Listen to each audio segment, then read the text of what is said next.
நம்முடைய பாரதிய ஜனதா கட்சியில் மூத்த தலைவராக முன்னாள் சட்டமன்ற உறுப்பினராக இருக்கக்கூடிய அண்ணன் சோழன் பழனிசாமி அவர்கள் ஒரு சின்ன சாலை விபத்தில் காயம் பெற்று மருத்துவமனையில் இருக்கிறாங்க. அவர்களை சந்திப்பதற்காக இன்று மதுரையில் வந்து பார்த்துட்டு என்னோட மாவட்ட தலைவர்கள் நம்முடைய தொண்டர்கள் எல்லாம் இருக்கிறாங்க. பார்த்துவிட்டு மறுபடியும் சென்னைக்கு போகிறாங்கன்னா மற்றபடி எதுவும் லோக்கல் கட்சி நிகழ்ச்சி எதுவும் இல்லை. நேரடியாக கேள்வி கேளுங்க, பதில் சொல்கிறேன். இந்த ஓபிஎஸ் அவர்களும் டிடி அவர்களும் வந்துட்டு நீங்கள் தான் கூட்டணிக்கு அழைச்சிங்க, வெளியே போயிருக்காங்க.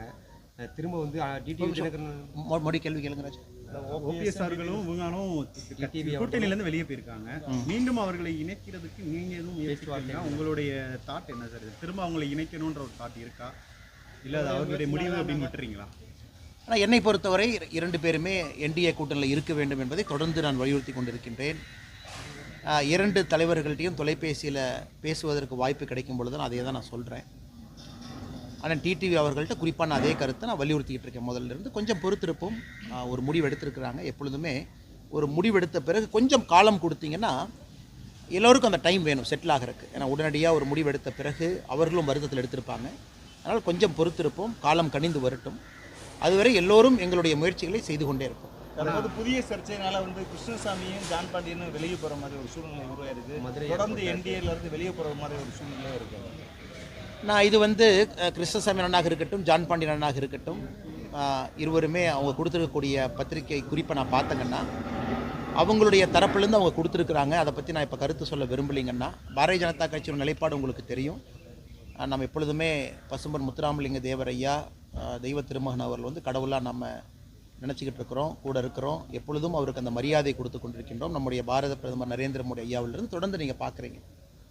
அதே நேரத்தில் இமானுவேல் சேகரன் ஐயாவுடைய விழாவிற்கு எல்லா ஆண்டும் கூட பாரதிய ஜனதா கட்சியினுடைய தலைவர்கள் எல்லோரும் போயிட்டுருக்கோம். நானும் கடந்த 4-5 ஆண்டுகளாக தொடர்ந்து சென்று கொண்டிருக்கின்றோம். அதனால் எங்களை பொறுத்தவரை அது எதுவும் சர்ச்சையாக நான் பார்க்கவில்லை. பொறுத்திருப்போம். இது ஒரு பெரிய விஷயமாக நான் பார்க்கலிங்கன்னா எல்லோரும் அவங்கவுங்க கருத்தை வச்சிருக்கிறாங்க. அதனால் இது எங்கேயும் சண்டை ஏற்படுவதற்கான ஒரு சூழ்நிலை அப்படின்லாம் நான் பார்க்கல. மறுபடியும் அதே தான், காலம் இருக்கிறது, பொறுத்திருப்போம், எல்லாம் சரியாக இருக்கும். டிடிவி அண்ணே வந்து என்ன சொல்கிறாருன்னா, நயினார் நாகேந்திரனால தான் இப்போ நான் வெளியேறினேன், முன்னாடி இருந்த அண்ணாமலைனால நான் எந்த பிரச்சனையும் இல்லை இருக்கிறவங்க. ஆனால் கருத்து சொல்லப்பட்டு விட்டது. நயினார் நாகேந்திரனை பேசிட்டாங்க, மாநில தலைவர் அவங்க பேசிட்டாங்க.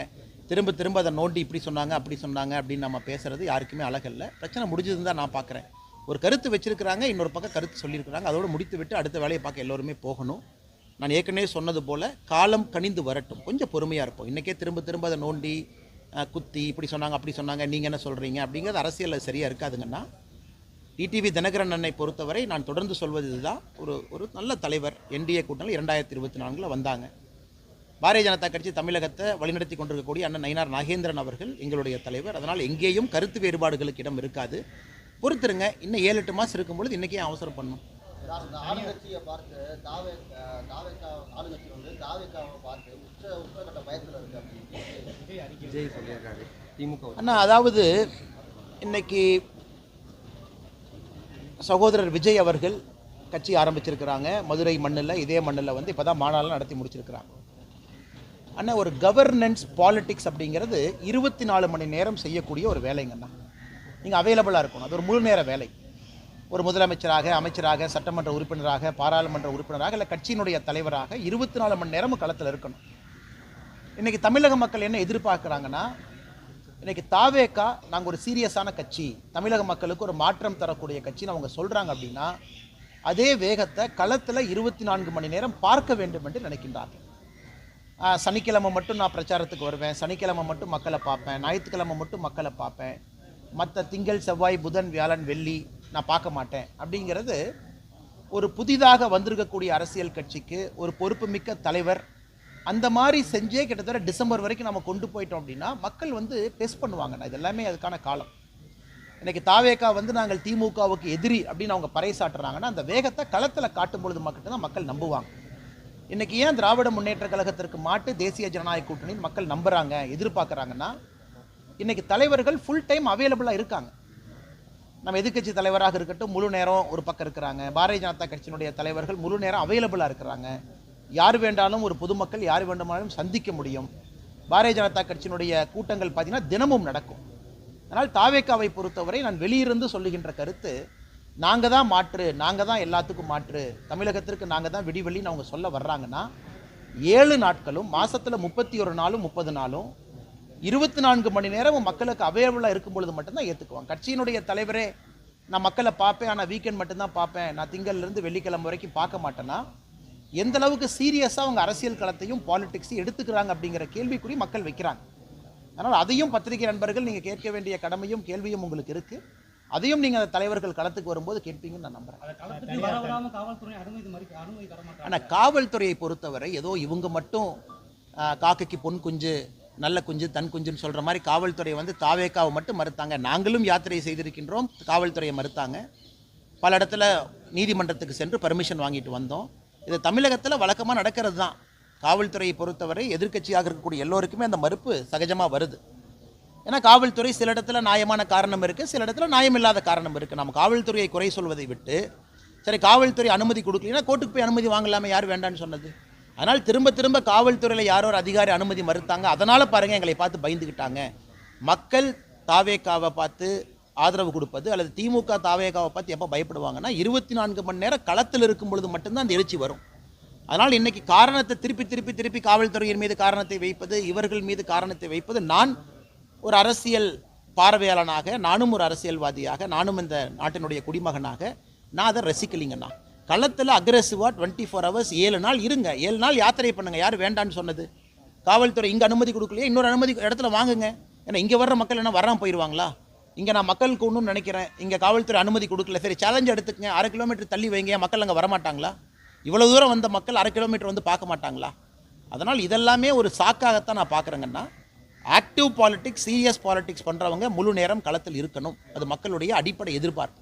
சார், தனியார் தொலைக்காட்சி பேட்டியில் வந்து திமுக கூட்டணி தற்போது வலுவாக உள்ளது, வருங்காலங்களில் வந்து மக்கள் வந்து இதுவரைக்கும் எதிர்ப்பு தெரிவிக்கல, வருங்காலங்களில் வந்து இந்த எதிர்ப்பலையாக மாறும்போது நான் இப்போ அடிப்படை பிரச்சனை என்னன்னாங்கன்னா, ஆங்கிலத்தில் பேசக்கூடிய ஒரு இன்டர்வியூவை அதை தமிழில் மொழியாக்கம் செய்து அதை சொல்லும் பொழுது அந்த கருத்துக்கள் தவறாக வெளியே வருவது ஒரு வருத்தத்துக்குரிய விஷயங்கண்ணா.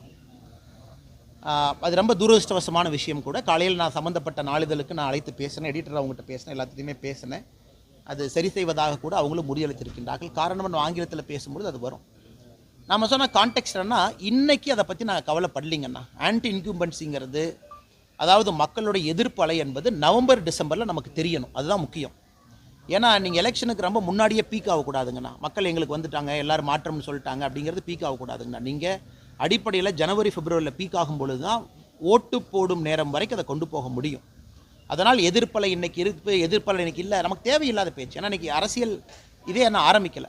நவம்பர் டிசம்பரில் எதிர்ப்பலையை நாம் பார்க்க வேண்டும் என்பது தான் என்னுடைய கருத்து. வித்தியாசமாக நாம் பார்க்கணும், கூட்டம் கூடணும், பெரிய பெரிய மாநாடு எதிர்க்கட்சிகள் போடும் பொழுது மக்கள் ஆர்வமாக வந்து பங்கேற்கணும். அதுதான் அரசியல் மாற்றத்திற்கான அறிகுறி. அது நவம்பர் டிசம்பருக்கு முன்பு நடக்க வேண்டிய அவசியம் நமக்கு இல்லை.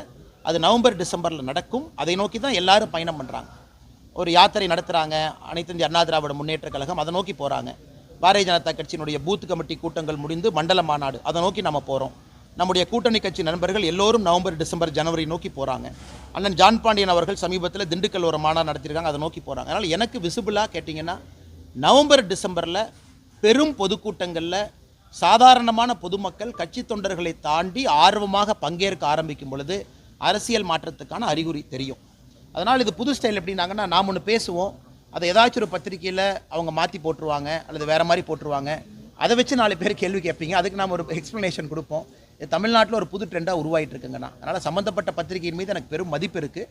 பட் இந்த நேரத்தில் ஆங்கிலத்திலிருந்து பேசும்பொழுது யாரோ ஒரு ரிப்போர்ட்டர் அதை பார்க்குறாங்க, அதை வந்து நம்ம நிறைய கருத்துக்கள் சொல்கிறோம். 34 நிமிஷத்தில் நம்ம அவ்வளோ விஷயங்கள் பேசும்பொழுது அதில் ஒரு லைன் எடுக்கிறாங்க, அதை அவங்க மொழிபெயர்த்து போடுறாங்க. ஆனால் நான் சொன்ன கருத்து அது இல்லைங்கண்ணா. ஓபிஎஸ் ஆதரவு எம்பி வாக்கு அளித்திருக்காரு, அதை எப்படி பார்ப்பாங்க? என்ன வாக்களிச்சிருக்காங்கண்ணா? ஆமாங்கண்ணா. அண்ணா அண்ணா அண்ணா அண்ணா அது வந்து எதிர்பார்த்தது தானுங்கண்ணா, அது எதிர்பார்த்தது தானே. அதில் வந்து முதல்ல அவங்க ஆதரவு கொடுத்தது தான், அண்ணன் வரவேற்றது தான். இன்றைக்கி என்டிஏல இல்லை அப்படிங்கிறது இல்லைங்கன்னா, முதல்ல ஆதரவு கொடுத்தாங்க. ஒரு தமிழர் வருவதற்கான ஒரு பெரிய வாய்ப்பு. அதனால் இது எப்பவுமே தொடர்ந்து பார்க்குறதுக்கு முன்பு கூட இல்லை, தொடர்ந்து பார்லிமெண்ட்டில் எப்பவுமே நமக்கு வந்து பாரத பிரதமர் நரேந்திர மோடி ஐயா அவர்களுக்கு ஆதரவாகத்தான் எப்பொழுதுமே ஓபிஎஸ் ஐயா இருந்திருக்கிறாங்க. அவர் சம்பந்தப்பட்ட எம்பிக்கள் இருந்திருக்கிறாங்க, அதில் எந்த மாற்று கருத்தும் இல்லை. இன்னைக்கு நடந்திருப்பதும் அப்படித்தான் நான் பார்க்குறேங்கண்ணா. சரி பார்ப்போமாங்கண்ணா, இந்தாங்கண்ணா. Thank you brother. ஒரு லெமன் கொடுத்துட்டு போகிறேன். Take care. பார்க்கணும் எல்லாத்துக்கும்.